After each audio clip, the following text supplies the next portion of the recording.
నేపాల్లో చిక్కుకున్న తెలుగు వారిని తీసుకొచ్చేందుకు చర్యలు చేపడుతున్నామన్నారు మంత్రి నారా లోకేష్.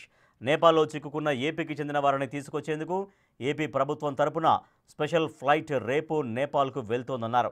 ఇప్పటికే అన్ని ఏర్పాట్లు పూర్తి చేశామని మంత్రి లోకేష్ స్పష్టం చేశారు. పరిస్థితిని ఎప్పటికప్పుడు మానిటర్ చేస్తున్నామన్నారు. చిక్కుకున్న వారికి భరోసా ఇవ్వడంతో పాటు ఎంబసీ ద్వారా కావాల్సిన ఏర్పాట్లు చేశామన్నారు మంత్రి లోకేష్.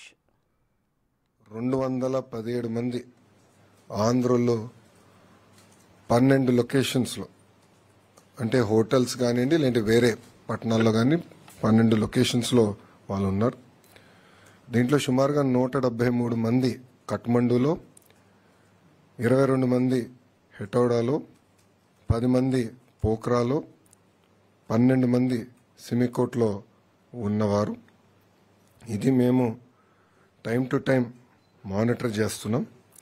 దాంట్లో సుమారుగా 118 మంది మహిళలు ఉన్నారు, 98 మంది మగవాళ్ళు ఉన్నారు. ప్రధానంగా కఠ్మండు నుంచి రేపు ఆంధ్రల్ని తిరిగి తీసుకొచ్చేదానికి రేపు మధ్యాహ్నం ఒక ఫ్లైట్ ప్రత్యేక ఆంధ్ర రాష్ట్రం ఏర్పాటు చేసిన ఫ్లైట్ కఠ్మండులో ల్యాండ్ అయ్యి ఆంధ్రులందరినీ అక్కడ నుంచి తీసుకొచ్చి first halt Visakhapatnam, second halt కడపలో చేస్తాం.